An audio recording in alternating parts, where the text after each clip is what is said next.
Everyone, welcome to नौकी plus academy. जैसा कि आपको पता है कि हमने अपने चैनल पर एमटीएस की प्रैक्टिस सीरीज स्टार्ट की है और आज हमारा प्रैक्टिस सेट 11 है। देखिए, हम अपने प्रैक्टिस सेट में प्रीवियस ईयर पेपर को डिस्कस कराते हैं और आज हमारा 5 सितंबर के सेकंड शिफ्ट का पेपर है। देखिए, प्रीवियस ईयर क्वेश्चन करने के आपके दो फायदे होते हैं। पहला, आपको ये पता लगता है कि एमटीएस में प्रश्न कैसे पूछे जाते हैं और आप अपनी तैयारी को किस तरह सुधार सकते हैं। दूसरा यह है कि यदि आप मेरे चैनल से जुड़े हैं तो आपको प्रीवियस ईयर क्वेश्चन के साथ साथ अतिरिक्त जानकारी भी देखने के लिए मिलेगी, जो आपके एग्जाम के लिए बहुत ज़्यादा जरूरी होगी। अर्थात हम केवल प्रीवियस ईयर क्वेश्चन ही नहीं करा रहे, बल्कि आपको आगामी परीक्षा 2024 के लिए तैयार कर रहे हैं। आपको केवल कंप्लीट क्लास देखना है और पीडीएफ पढ़ना है। अगर आप बचे हुए दिनों में इस नियम को फॉलो करते हैं तो आप जरूर सफल होंगे। हमारी शुभकामनाएं आपके साथ है। आइए स्टार्ट करते हैं question number first. Question number first है हमारे पास, भारत में ब्रिटिश शासन के दौरान लॉर्ड कर्जन ने बंगाल विभाजन की घोषणा किस वर्ष की थी? तो भैया, लॉर्ड कर्जन ने बंगाल विभाजन की घोषणा किस वर्ष की थी? 1903 में, 1906 में, 1905 में या फिर 1910 में? तो इसका सही जवाब हो जाएगा 1905 में। लॉर्ड कर्जन ने बंगाल विभाजन की घोषणा 1905 में की थी। अब आपको पता होना चाहिए भैया कि बंगाल विभाजन की घोषणा तो लॉर्ड कर्जन ने की थी, तो बंगाल विभाजन को रद्द किसने किया था? तो बंगाल विभाजन को रद्द किया था किसने? लॉर्ड हार्डिंग ने। किसने किया था भैया? लॉर्ड हार्डिंग ने। कब किया था? 1911 में किया था।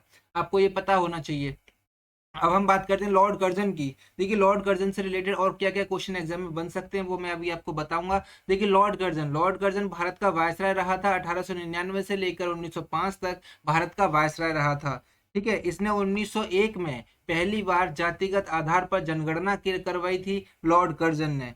इसके अलावा इसने 1903 में पूसा एग्रीकल्चर इंस्टीट्यूट की स्थापना की थी। ठीक है, किसकी? पूसा एग्रीकल्चर इंस्टीट्यूट की स्थापना करवाई थी किसने? लॉर्ड कर्जन ने, 1903 में। आपको पता होना चाहिए। इसके अलावा 1904 में प्राचीन स्मारक संरक्षण की स्थापना की और भारतीय पुरातत्व सर्वेक्षण विभाग की स्थापना की थी। भारतीय पुरातत्व सर्वेक्षण विभाग की स्थापना किसने की थी? लॉर्ड कर्जन ने की थी। देखिए, ये दो लाइन आपके लिए बहुत ज्यादा जरूरी है, काफी बार एग्जाम में आई हुई हैं। ये प्राचीन स्मारक स्मारक संरक्षण की और भारतीय पुरातत्व सर्वेक्षण की, ये आपको याद रखनी है, बहुत ज्यादा जरूरी है, बहुत ज्यादा आपको याद रखना है। ठीक है, इसके अलावा सर एंटनी मैकडोनाल्ड की अध्यक्षता में एक अकाल आयोग का गठन करवाया था किसने? लॉर्ड कर्जन ने। और 1905 में बंगाल विभाजन किया था और इस बंगाल विभाजन को रद्द 1911 में लॉर्ड हार्डिंग ने कर दिया था। तो आपको ये सारी चीजें पता होनी चाहिए। आइए चलते हैं अगले प्रश्न की तरफ। अगला प्रश्न है हमारे पास, मीन कैंप किस विश्व व्यक्तित्व की आत्मकथा है? तो मीन कैंप कैंप किस व्यक्तित्व की आत्मकथा है? एडोल्फ हिटलर की, नेल्सन मंडेला की, बिल क्लिंटन की या फिर विंस्टन चर्चिल की? तो इसका सही जवाब हो जाएगा एडोल्फ हिटलर। ऑप्शन ए इसका सही जवाब हो जाएगा। ठीक है, अब हम बात करते हैं विंस्टन चर्चिल की आत्मकथा का नाम क्या है। देखिए, विंस्टन चर्चिल की आत्मकथा का नाम है history of the second world war. क्या भैया? History of the second world war, आपको पता होना चाहिए। इसके अलावा है बिल क्लिंटन की आत्मकथा का नाम है माई लाइफ। क्या भैया? My life. ठीक है, इसके अलावा है नेल्सन मंडेला। तो नेल्सन मंडेला की आत्मकथा का नाम है लॉन्ग वॉक टू फ्रीडम। ये नेल्सन मंडेला की आत्मकथा का नाम है। ठीक है भैया, याद रखेंगे। इसके अलावा एक नाम और आ जाता है विलियम शेक्सपियर। तो विलियम शेक्सपियर की आत्मकथा का नाम है ए मिड समर नाइट्स ड्रीम। ये इनकी कथा है। आगे चलते हैं नेक्स्ट क्वेश्चन की तरफ। नेक्स्ट क्वेश्चन है हमारे पास, बैंकिंग में ब्याज शब्द का क्या अर्थ है? तो बैंकिंग में ब्याज शब्द का क्या अर्थ है? ऑप्शन ए, ऋण या जमा पर अर्जित अतिरिक्त राशि। ऑप्शन बी, बैंक के खाते में जमा की गई राशि। ऑप्शन सी, किसी मुद्रा का अन्य मुद्राओं के सापेक्ष मूल्य। या फिर ऑप्शन डी, एटीएम से राशि पर लिया जाने वाला शुल्क। तो आपको इसका सही जवाब बता। ऋण, जब हम लोन लेते हैं तो हम पे हमें ब्याज देना पड़ता है। जब हम अपना पैसा जमा कर देते हैं तो बैंक हमें पे अपना ब्याज देती है। तो जमा का इसका ब्याज का मतलब हो गया ऋण या जमा पर अर्जित अतिरिक्त राशि। इसका सही जवाब हो जाएगा ऑप्शन ए, इसका सही जवाब हो जाएगा। आइए चलते हैं अगले प्रश्न की तरफ। प्रश्न है हमारे पास, जून 2024 तक हमारे संविधान में कितनी अनुसूचियां हैं? Option A 8, option B 9, option C 12 या फिर ऑप्शन डी 10। तो भैया, कितनी अनुसूचियां हैं जून 2024 तक हमारे संविधान में? कितनी अनुसूचियां हैं? तो हमारे संविधान में अनुसूचियां हैं 12। कितनी भैया? 12 अनुसूचियां हैं। ठीक है, अच्छा, मूल संविधान में कितनी अनुसूचियां थी? तो भैया, मूल संविधान में 8 अनुसूचियां थी। कितनी थी भैया? 8 अनुसूचियां थी। इसके अलावा इसमें 22 भाग थे, 395 अनुच्छेद थे। ये हमारे मूल संविधान में थे। कौन किस तरह संविधान में? मूल संविधान में, जब हमारा संविधान लागू हुआ था तब की बात है ये। ठीक है, लेकिन वर्तमान में कितने हैं भैया? वर्तमान में 25 भाग हैं और 12 अनुसूचियां हो गई हैं और 448 अनुच्छेद हैं। कितने भैया? 448 अनुच्छेद हैं। ठीक है, आपको ये याद रखना होगा। अब देखते हैं, देखिए संविधान से रिलेटेड और क्या क्या चीज एग्जाम में क्वेश्चन में बनते हैं। ठीक है, देखिए संविधान की बात कर रहे हैं तो आपको पता होना चाहिए सबसे पहले तो भाई संविधान को लागू कब हुआ था और अपनाया कब गया था।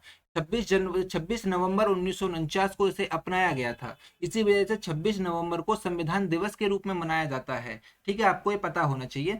इसके अलावा 26 जनवरी 1950 को लागू किया गया था। ठीक है, 26 जनवरी 1950 को लागू किया गया था और 26 नवंबर को अपनाया गया था।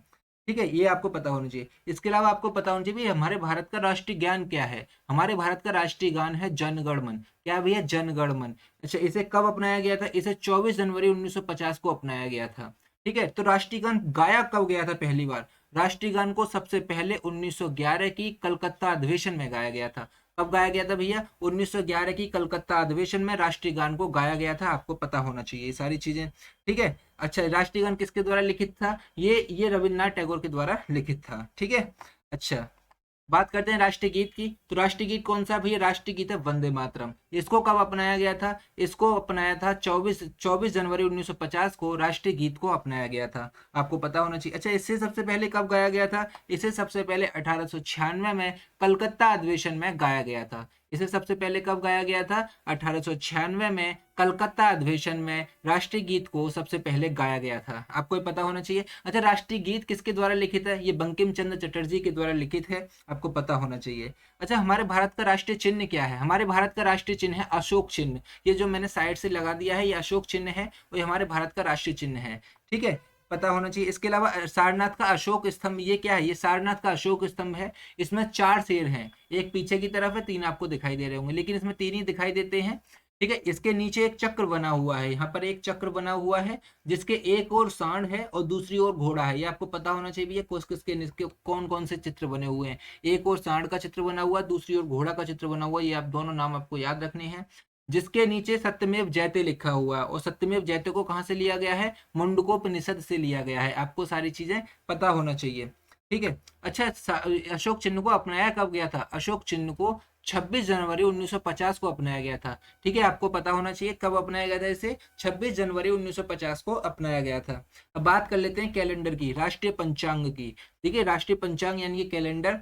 अच्छा, कैलेंडर कौन सा है हमारे भारत में? देखिए पहले तो विक्रम संवत था, लेकिन उसको हटाकर 22 मार्च 1957 को, कब? 22 मार्च 1957 को शक संवत अपना लिया गया। विक्रम संवत हटा दिया गया और शक संवत को अपना लिया गया, और ये चंद्रमा पर आधारित है। किस पर आधारित है भैया? चंद्रमा पर आधारित है। बात करते हैं राष्ट्रीय ध्वज की। तो राष्ट्रीय ध्वज हमारा तिरंगा है। इसको कब अपनाया गया था? इसे 22 जुलाई 1947 को अपनाया गया था राष्ट्रीय ध्वज को।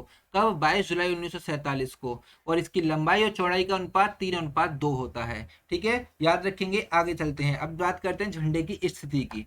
ठीक है, झंडे की स्थिति कैसी होती है? देखिए झुका हुआ झंडा जो होता है वो शोक का प्रतीक होता है। झुका हुआ झंडा शोक का प्रतीक होता है। ये क्वेश्चन एग्जाम में आते हैं भैया ऐसे, इस वजह से हमने यहाँ मेंशन किए हैं, आपको पता होना चाहिए। उल्टा झंडा संकट का प्रतीक होता है। और इसके अलावा सूर्यास्त के बाद और सूर्यास्त से पहले ध्वज नहीं फहराया जा सकता है। आपको पता होना चाहिए। अगला प्रश्न है हमारे पास, विश्व की सबसे बड़ी मूंगा चट्टान। विश्व की सबसे बड़ी मूंगा चट्टान जिसे ग्रेट बैरियर रीफ के नाम से जाना जाता है, का भौगोलिक स्थान क्या है? तो विश्व की सबसे बड़ी मूंगा चट्टान जिसे ग्रेट बैरियर रीफ के नाम से जाना जाता है, इसका भौगोलिक स्थान क्या है? स्विट्जरलैंड, ऑस्ट्रेलिया, आयरलैंड या चीन?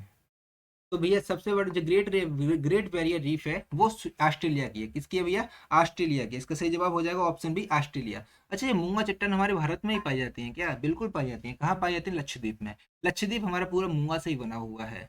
ठीक है, लक्षद्वीप हमारा पूरा मूंगा से बना हुआ। आपको याद रखना है। आगे अगले प्रश्न की तरफ चलते हैं। अगला प्रश्न है हमारे पास, कुतुब मीनार कहाँ स्थित है?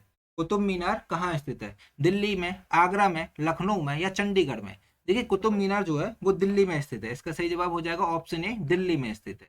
अच्छा, दिल्ली में और कौन कौन से पर्यटक स्थल हैं जो एग्जाम में क्वेश्चन में बनते हैं? देखिए दिल्ली में है, दिल्ली में कौन कौन सा? दिल्ली में हुमायूं का मकबरा और है जामा मस्जिद। क्या है भैया? हुमायूं का मकबरा कहाँ पर है? दिल्ली में स्थित है। काफी बार क्वेश्चन में आया हुआ हुमायूं का मकबरा कहाँ पर स्थित है। ठीक है, इसके अलावा जामा मस्जिद, जंतर मंतर भी दिल्ली में है, राजघाट है, इंडिया गेट है, और खिड़की मस्जिद है, लाल किला है और लोटस टेम्पल। देखिए लाल किला तो 2 जगह है, दिल्ली में भी है, आगरा में भी है। दिल्ली के लाल किले को किसने बनवाया था? शाहजहां ने। और आगरा के लाल किले को किसने बनवाया था? अकबर ने। ठीक है, इसे याद रखेंगे। दिल्ली में भी लाल किला है और आगरा में भी लाल किला है। इसके अलावा लोटस टेम्पल काफी फेमस है दिल्ली में, ये पर्यटक स्थल हो जाते हैं कुछ। इसके अलावा हम बात करेंगे आगरा की, तो ऑप्शन में आगरा दे रखा है, तो आगरा के कुछ पर्यटक स्थल देख लेते हैं जो एग्जाम में आते हैं। हम सारे नहीं देखेंगे। देखिए सबसे पहले ताजमहल कहाँ पर है, आगरा में, सबको पता है। लाल किला भी आगरा में है। इसके अलावा है अकबर का मकबरा, अकबर का मकबरा कहाँ पर है, आगरा में स्थित है। ठीक है, याद रखेंगे आप। इसके अलावा बात करेंगे जयपुर की, तो जयपुर में है बिरला मंदिर। कौन सा भैया, बिरला मंदिर। हवा महल कहाँ पर है, जयपुर में है। अंबर पैलेस कहाँ पर है, जयपुर में है। अल्बर्ट हॉल संग्रहालय कहाँ पर है, ये भी जयपुर में है। और जल महल भी जयपुर में है। हवा महल, जल महल दोनों जयपुर में ही स्थित हैं, आपको पता होना चाहिए। इसके अलावा मुंबई में है गेटवे ऑफ इंडिया और हैंगिंग गार्डन, ये मुंबई में स्थित हैं, आपको पता होना चाहिए। ये मैंने मुख्य मुख्य लिखे हैं, सारे नहीं लिखे हैं। ठीक है, आपको पता होना चाहिए। इसके अलावा आगे नेक्स्ट क्वेश्चन की तरफ चलते हैं। अगला प्रश्न है हमारे पास, गंगूबाई हंगल मुख्यतः किस घराने से संबंधित थी। तो गंगूबाई हंगल किस घराने से संबंधित थी। Option A Patiala, option B Agra, option C Banaras, या फिर ऑप्शन डी किराना। भाई किस घराने से संबंधित थी गंगूबाई, तो गंगूबाई संबंधित थी किराना घराने से। किससे, किराना घराने से। ये मैंने आपको घराने से रिलेटेड क्वेश्चन आपको बता दिया है। ठीक है, घराने से रिलेटेड मैंने आपको व्याख्या भी बता दी है, मैं फिर से बता देता हूँ व्याख्या, कौन कौन से घराने से कौन कौन संबंधित है। कुछ शास्त्रीय संगीत के घराने देख लेते हैं, जैसे कि किराना घराना। किराने घराने से संबंधित है अब्दुल करीम खान। देखिए क्वेश्चन एग्जाम में आते हैं, ये प्रीवियस ईयर का पेपर है, ऐसे क्वेश्चन एग्जाम में आया हुआ है। और भी क्वेश्चन एग्जाम में आते हैं, आपको पता होना चाहिए। ठीक है, किराना घराना, किराना घराने से संबंधित है अब्दुल करीम खान, अब्दुल वालिद खान जो कि संस्थापक हैं। इसके अलावा भीमसेन जोशी, गंगूबाई और नचिकेता शर्मा, ये किराना घराने से संबंधित है। ठीक है, आपको पता होना चाहिए। इसके बाद आता है जयपुर घराना, तो जयपुर घराने से संबंधित है उस्ताद अलादिया खान जो कि संस्थापक हैं। इसके अलावा है किशोरी अमोनकर। ठीक है, आपको यह नाम याद रखने हैं कौन कौन से, उस्ताद अलादिया खान और किशोरी अमोनकर, ये जयपुर घराने से संबंधित है। बात करेंगे रायगढ़ घराना की, तो रायगढ़ घराना से संबंधित है महाराजा चक्रधर जो कि संस्थापक हैं रायगढ़ घराना के। ठीक है, आपको पता होना चाहिए। इसके अलावा आगे देखेंगे दिल्ली घराना, दिल्ली घराना से हैं सदर खान डाड़ी। इसके अलावा उस्ताद इकबाल अहमद खान, ये दिल्ली घराना से संबंधित है।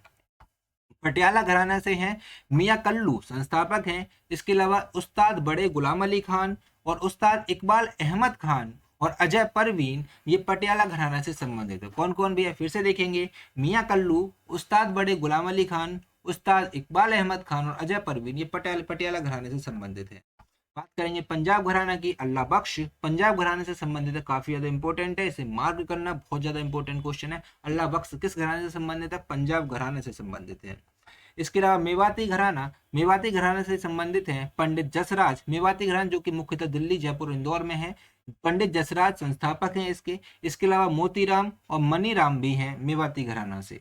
ठीक है, पता होगा। इसके अलावा बात करेंगे सेनिया घराना, सेनिया घराना से हैं बिलास खान नौबत खान जो कि संस्थापक हैं। इसके अलावा हरिप्रसाद चौरसिया, ये सेनिया घराना से संबंधित हैं। हरिप्रसाद चौरसिया क्या बजाते हैं, ये हरिप्रसाद चौरसिया बांसुरी बजाते हैं, आपको पता होगा भैया। ठीक है, आगे चलते हैं अगला प्रश्न की तरफ। अगला प्रश्न है हमारे पास, प्राचीन काल से ही पशुधन के व्यापार के लिए लोकप्रिय लोकप्रिय भैया को इसमें से कौन सा मेला है जो महीने तक चलने वाला आयोजन है और नवंबर के महीने में कार्तिक पूर्णिमा के शुभ अवसर पर हरिहर नाथ मंदिर के पास होता है। तो प्राचीन काल से ही पशुधन के व्यापार के लिए इसमें से कौन सा लोकप्रिय मेला है, आपको ये बताना है। ठीक है, इसमें से कौन सा लोकप्रिय मेला है आपको बताना है। सोनपुर मेला है, राजगीर है, पुष्कर है, या फिर अर्धकुंभ मेला है। ठीक है, देखिए जो पशुधन के व्यापार के लिए जो मेला लगता है वो लगता है सोनपुर मेला। कौन सा भैया, सोनपुर मेला। ऑप्शन ए इसका सही जवाब हो जाएगा, सोनपुर मेला। ठीक है, याद रखेंगे आप इसे। अब बात कर लेते हैं भैया, इसमें से एक ऑप्शन आता है पुष्कर मेला की। इसमें पुष्कर मेला काफी अधिक इंपॉर्टेंट क्वेश्चन है। पुष्कर मेला, पुष्कर मेला कहाँ लगता है, पुष्कर मेला कहाँ लगता है मेरे भैया, पुष्कर मेला लगता है राजस्थान के अजमेर में। पुष्कर मेला ऊंट मेला है, मतलब ऊंटों के लिए प्रसिद्ध है पुष्कर मेला। ऊंट का व्यापार कहाँ पे होता है, पुष्कर में होता है, पुष्कर मेला में होता है। आपको पता होना चाहिए, क्वेश्चन एग्जाम में काफी बार आया हुआ है। सोनपुर पशु के लिए होता है, पशु व्यापार सोनपुर से होता है, और पुष्कर मेला जो है ऊंट के लिए प्रसिद्ध है। अच्छा, इसमें एक चीज और आई है, अर्धकुंभ मेला। अर्धकुंभ मेला कहाँ लगता है भैया, ये भारत के 4 शहरों में लगता है। अर्धकुंभ मेला भारत के 4 शहरों में लगता है और प्रत्येक 6 वर्ष के बाद लगता है, प्रत्येक 6 वर्ष के बाद लगता है। कुंभ का मेला 12 वर्ष बाद लगता है, लेकिन अर्धकुंभ मेला 6 वर्ष के बाद लगता है। अच्छा, वो 4 शहर कौन कौन से आपको ये भी पता होना चाहिए, और वो किस किस नदी के तट पर लगते हैं ये भी पता होना चाहिए। देखिए सबसे पहला हरिद्वार, ये गंगा नदी के किनारे लगता है, यहाँ पर हरिद्वार में। इसके अलावा प्रयागराज, प्रयागराज में गंगा यमुना के संगम है, वहां पर प्रयागराज में लगता है। गंगा यमुना सरस्वती का संगम है, लेकिन सरस्वती इस समय अदृश्य हो चुकी है, तो प्रयागराज जो है वो गंगा यमुना के संगम पर लगता है। उज्जैन में क्षिप्रा नदी के तट पर लगता है। उज्जैन में भी लगता है अर्धकुंभ मेला, जो कि क्षिप्रा नदी के तट पर लगता है। ये नदी आपको याद रखनी भी है, क्वेश्चन एग्जाम में आती है। ठीक है। अच्छा, नासिक, नासिक क्या है? नासिक में लगता है गोदावरी के तट पर। नासिक में कहाँ लगता है? गोदावरी के तट पर। ये तो इन चार शहरों में अर्धकुंभ मेला लगता है, और इन्हीं चारों शहरों में कुंभ का मेला लगता है। ठीक है, कुंभ का मेला भी यहीं लगता है और अर्धकुंभ का मेला भी यहीं लगता है। अर्धकुंभ का मेला 6 वर्ष बाद और कुंभ का मेला 12 वर्ष बाद लगता है, आपको पता होना चाहिए। आगे चलते हैं अगले प्रश्न की। अगला प्रश्न है हमारे पास, 2016 में पद्मश्री पुरस्कार से सम्मानित प्रसिद्ध लोक कलाकार गुलाबो सपेरा किस नृत्य के प्रतिपादक हैं? गुलाबो सपेरा किस नृत्य के प्रतिपादक हैं? कालबेलिया के, टिप्पणी के, भवाई के या डांडिया के? तो इसका सही जवाब हो जाएगा ऑप्शन ए, कालबेलिया के। काफी काफी अधिक इंपॉर्टेंट क्वेश्चन है। गुलाबो सपेरा कालबेलिया नृत्य के प्रतिपादक हैं, और कालबेलिया नृत्य राजस्थान का नृत्य है। राजस्थान का नृत्य है, आपको पता होना चाहिए। बात हो रही है इसमें पद्म पुरस्कार की, तो हम पद्म पुरस्कार के बारे में थोड़ा सा देख लेते हैं और देखते हैं भारत में 2024 में पद्म पुरस्कार किस किस को मिला है। कुछ मुख्य मुख्य नाम देखेंगे जो कि इंपॉर्टेंट हो जाएंगे। पद्म पुरस्कार 3 श्रेणियों में दिया जाता है, आपको पता होगा कौन कौन सा? पद्म भूषण और पद्मश्री पुरस्कार। ठीक है, देखिए भारत का सर्वोच्च सम्मान है भारत रत्न। भारत रत्न के बाद दूसरे नंबर का आता है पद्म विभूषण, तीसरे नंबर पर आता है पद्म भूषण और चौथे नंबर पर आता है पद्मश्री। ठीक है, आपको ये पता होना चाहिए। अच्छा, आगे देखते हैं। देखिए ये पुरस्कार जो है वो साहित्य, खेल, कला, समाज सेवा, शिक्षा, विज्ञान, सिविल सेवा आदि क्षेत्रों में महत्वपूर्ण योगदान के लिए दिया जाता है पद्म पुरस्कार। ठीक है भैया, और इसकी स्थापना हुई थी 1954 में। इसकी स्थापना कब हुई थी? 1954 में इसकी स्थापना हुई थी। ठीक है भाई, आगे देखेंगे। आगे है हमारे पास 2024 में 132 लोगों को पद्म पुरस्कार दिया गया है। 2024 में यानी कि इस साल हमारे यानी कि 2024 में 132 लोगों को पद्म पुरस्कार दिया गया है, जिसमें से 30 महिलाओं को दिया गया है, 9 मरणोपरांत को व्यक्तियों को दिया गया है और 9 विदेशी लोगों को दिया गया है, जिसमें विदेशी एनआरआई, पीआईओ, ओसीआई सारे लोग शामिल है, 9 लोग। ठीक है, इसके अलावा पद्म विभूषण पुरस्कार की हम बात करते हैं। देखिए पद्म विभूषण पुरस्कार की स्थापना हुई थी 2 जनवरी 1954 को। पद्म विभूषण पुरस्कार की स्थापना हुई थी। ये भारत रत्न के बाद दूसरा सबसे बड़ा सम्मान है, और इसके प्रथम अलंकृत व्यक्ति थे सत्येंद्र नाथ बोस। नाथ बोस के बाद भी उसके साथ भी अन्य लोगों को मिला था, लेकिन प्रथम अलंकृत व्यक्ति सत्येंद्र नाथ बोस हैं, जो कि क्वेश्चन एग्जाम में आता है। ठीक है, तो इस बार यानी कि 2024 में कितने लोगों को पद्म विभूषण पुरस्कार मिला है? तो वो मिला 5 लोगों को। कितने लोगों को मिला है भैया? 5 लोगों को। इन पांचों के पांचों का नाम आपको पता होना चाहिए। कौन कौन से? वैजंती माला। कहाँ से हैं ये? तमिलनाडु से, कला से संबंधित है। इसके अलावा है कोनिडेला चिरंजीवी। कोनिडेला चिरंजीवी आर्ट से संबंधित है, ये आंध्र प्रदेश से बिलोंग करते हैं। इसके अलावा M Venkaiah Naidu public affair से संबंधित है, आंध्र प्रदेश से बिलोंग करते हैं। अच्छा, एम वेंकैया नायडू ये हमारे पूर्व उपराष्ट्रपति भी रहे। ठीक है, आप इसे याद रखेंगे। बिंदेश्वर पाठक ये बिहार से संबंधित हैं। इसके अलावा पद्म पद्म सुब्रमण्यम ये तमिलनाडु से बिलोंग करते हैं। तो पांचों के पांचों नाम आपको याद होना चाहिए। पद्म विभूषण पुरस्कार विजेता कौन कौन है? वैजंती माला है, कोनिडेला चिरंजीवी, एम वेंकैया नायडू, बिंदेश्वर पाठक और पद्म सुब्रमण्यम। ये हैं 5 के 5 नाम। ठीक है, पता होना चाहिए। अब देखते हैं आगे पद्म भूषण पुरस्कार की तरफ। ठीक है, पद्म भूषण पुरस्कार 17 लोगों को, पद्म विभूषण पुरस्कार 5 लोगों को मिला है, पद्म भूषण 17 लोगों को मिला है, और 17 में से हमने कुछ के नाम लिख दिए हैं यहाँ पे। जैसे कि सबसे पहले एम फातिमा भी काफी अधिक इंपॉर्टेंट हो जाता है, क्योंकि ये मरणोपरांत इनको मिला है, और ये भारत की पहली महिला मुख्य न्यायाधीश है। एम फातिमा बीवी भारत की पहली महिला मुख्य न्यायाधीश है, एम फातिमा बीवी, और एम फातिमा बीवी को 2024 में पद्म भूषण पुरस्कार मिला है। ठीक है, याद रखेंगे। अच्छा, मिथुन चक्रवर्ती को मिला है। इसके अलावा होर्मुसजी एन कामा को मिला है, जो साहित्य से रिलेटेड है। इसके अलावा मिला है राम नायक को, जो लोक कार्य से संबंधित हैं। दत्तात्रेय अंबादास मयालू को मिला है, और मिला है उषा उथुप को, और है विजयकांत जो कि कला से संबंधित हैं, और है प्यारेलाल शर्मा ये भी कला से संबंधित हैं, और मिला श्री तेजस मधुसूदन पटेल को, जो कि मेडिसिन से संबंधित। ठीक है, याद रखेंगे। इसके अलावा पद्मश्री पुरस्कार मिला है 110 लोगों को, पद्मश्री पुरस्कार मिला है, आपको ये याद रखना होगा। आइए चलते हैं अगले प्रश्न की तरफ। अगला प्रश्न है हमारे पास, किस भारतीय संगीतकार को उनके एल्बम प्लेनेट ड्रम के लिए, उनका एल्बम प्लेनेट ड्रम के लिए ग्रैमी पुरस्कार से सम्मानित किया गया है? तो किस भारतीय संगीतकार को प्लेनेट ड्रम के लिए सम्मानित किया गया है? जाकिर हुसैन को, शिवमणि को, दर्शन दोषी को, या फिर त्रिलोक गुरटू को? देखिए प्लेनेट ड्रम के लिए जाकिर हुसैन को सम्मानित किया गया है। ऑप्शन ए इसका सही जवाब हो जाएगा। बात कर लेंगे इसमें ग्रैमी अवार्ड की, ग्रैमी पुरस्कार की। ठीक है, ग्रैमी पुरस्कार की बात कर लेते हैं। ग्रैमी पुरस्कार, ग्रैमी अवार्ड का पूरा नाम ग्रामोफोन अवार्ड होता है और इसकी स्थापना 1958 को हुई थी। ये पुरस्कार संगीत उद्योग में उत्कृष्ट योगदान के लिए दिया जाता है, ग्रैमी अवार्ड। ठीक है। पुरस्कार में ग्रामोफोन की एक स्वर्ण प्रतिमा मिलती है। क्या मिलती है? ग्रामोफोन की एक स्वर्ण प्रतिमा मिलती है। और ये पुरस्कार जो है वो national academy of recording arts and sciences के द्वारा संयुक्त राज्य में दिया जाता है, प्रतिवर्ष दिया जाता है। इसके द्वारा national academy of recording arts and sciences के द्वारा संयुक्त राज्य में प्रतिवर्ष दिया जाता है। अच्छा, ग्रैमी अवार्ड पाने वाली पहली भारतीय महिला कौन सी हैं? तन्वी शाह हैं। इंपॉर्टेंट है, याद रखेंगे तन्वी शाह। प्रथम भारतीय पुरुष कौन से हैं? प्रथम भारतीय पुरुष हैं पंडित रविशंकर। पंडित रविशंकर प्रथम भारतीय पुरुष हैं ग्रैमी अवार्ड पाने वाले। ठीक है। और रविशंकर को अब तक यह पुरस्कार 5 बार मिल चुका है। ग्रैमी अवार्ड रविशंकर को कितने बार मिल चुका? 5 बार। अच्छा, जाकिर हुसैन को कितने बार मिला? 2 बार जाकिर हुसैन को मिला है ग्रैमी अवार्ड। कितने बार मिला है? 2 बार। देखिए, यही क्वेश्चन एग्जाम में आते हैं घुमा फिरा के। ग्रैमी अवार्ड से रिलेटेड क्वेश्चन कौन सा आएगा एग्जाम में? पहली भारतीय महिला कौन है? ठीक है। अच्छा, भारतीय पुरुष कौन है? और जाकिर हुसैन, यानी रविशंकर, जाकिर हुसैन और तन्वी शाह से रिलेटेड क्वेश्चन एग्जाम में बहुत बार पूछा जाता है, मतलब मोस्टली यही पूछा जाता है। आगे चलते हैं अगला प्रश्न की तरफ। अगला प्रश्न है हमारे पास, निम्नलिखित में से कौन भारत के 6 संचार मेल चैनलों का हिस्सा नहीं है? इनमें से कौन सा भारत के 6 संचार मेल चैनलों का हिस्सा नहीं है? मेट्रो चैनल, मासिक चैनल, राजधानी चैनल या फिर बिजनेस चैनल?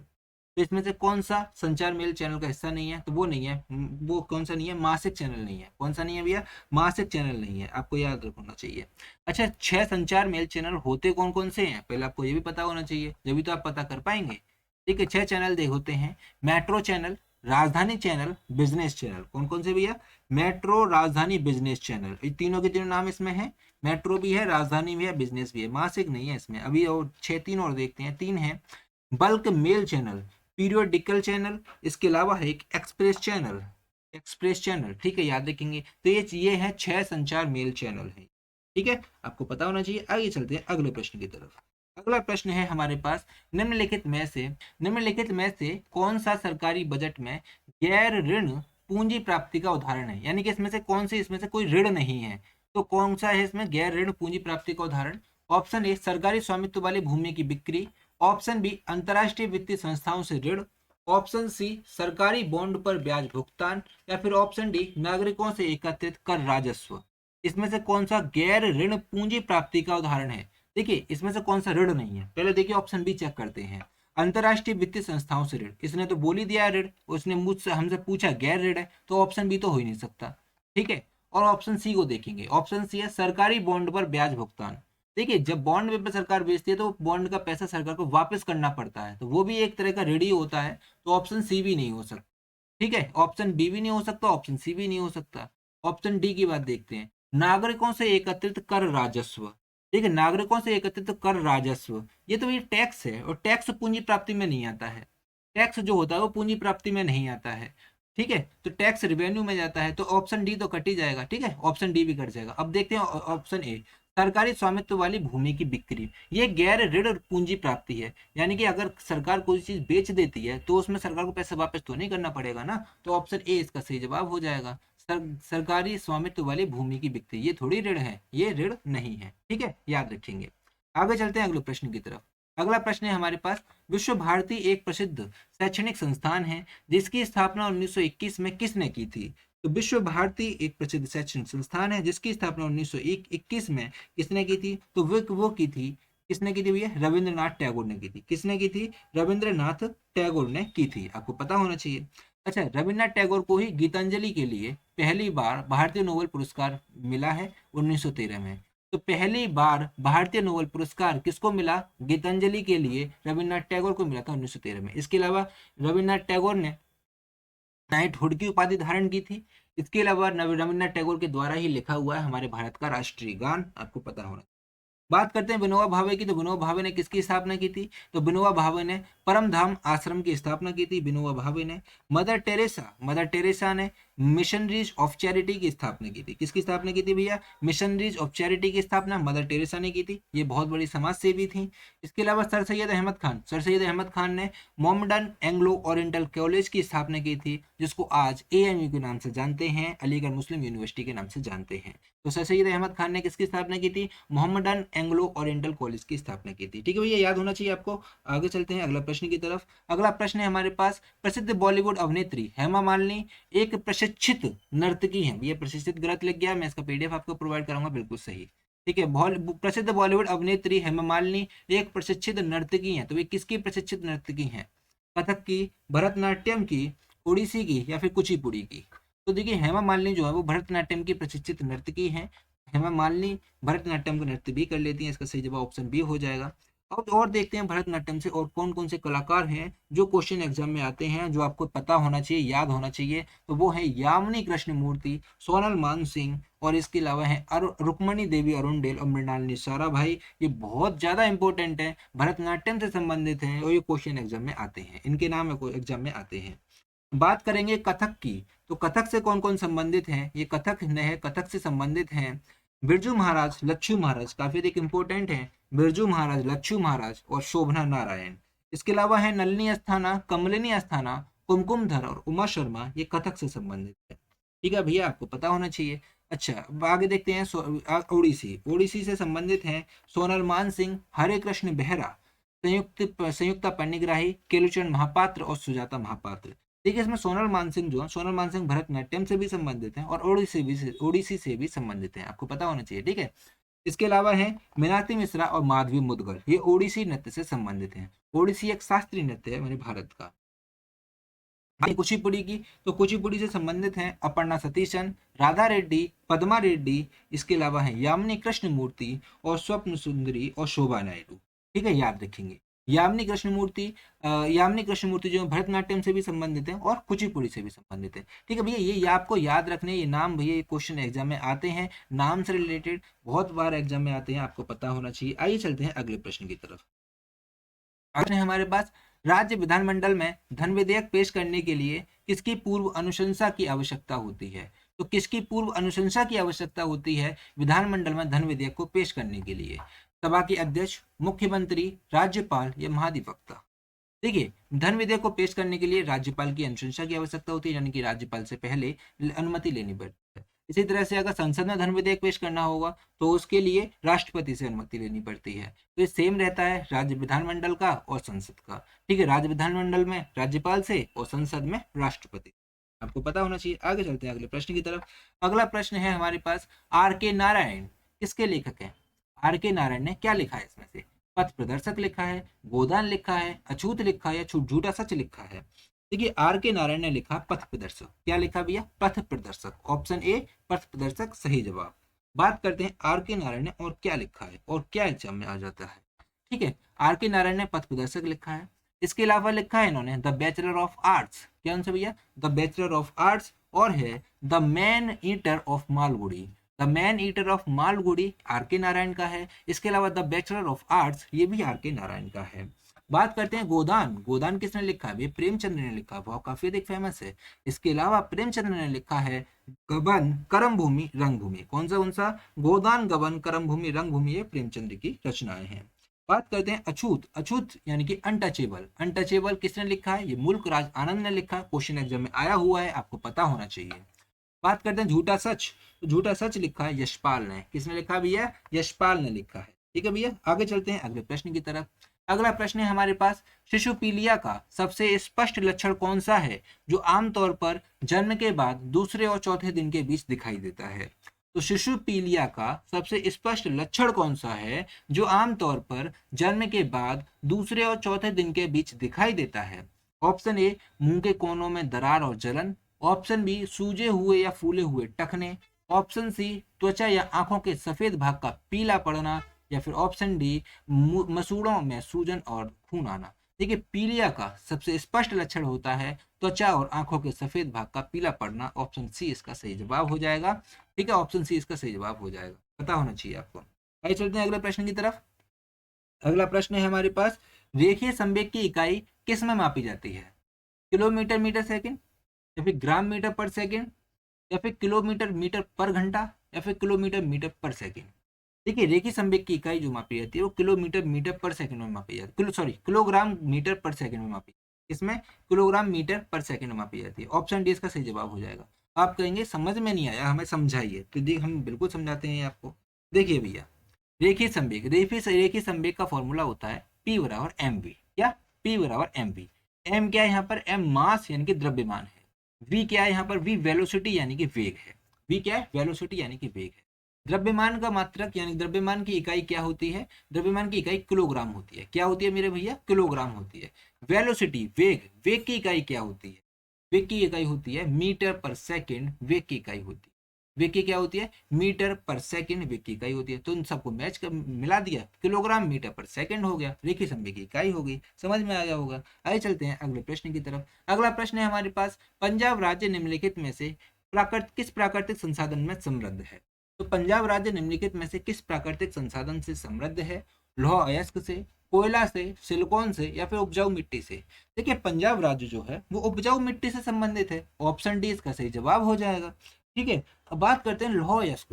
तो लौह अयस्क का उत्पादन सबसे ज्यादा कहाँ होता है? तो लौह अयस्क का उत्पादन सबसे सबसे ज्यादा की बात करूंगा तो उड़ीसा में सबसे ज्यादा होता है। लौह अयस्क का उत्पादन सबसे ज्यादा कहाँ होता है? उड़ीसा में होता है। बात करते हैं कोयला, तो कोयला का मुख्यतः उत्पादन कहाँ कहाँ होता है? झारखंड में भी होता है, उड़ीसा में भी होता है, छत्तीसगढ़ में भी होता है। सबसे ज्यादा उत्पादन झारखंड में होता है कोयले का। इसके अलावा सिलिकॉन सिटी, तो सिलिकॉन सिटी को किस नाम से, भैया कौन सी सिटी है सिलिकॉन सिटी? बेंगलुरु को सिलिकॉन सिटी के नाम से जाना जाता है। याद रखेंगे। आज के लिए बस इतना ही है, मिलते हैं नेक्स्ट वीडियो पर, तब तक के लिए टेक केयर, बाय बाय। अगर आपको हमारा वीडियो अच्छा लगे तो प्लीज हमारे चैनल को लाइक शेयर सब्सक्राइब जरूर करें।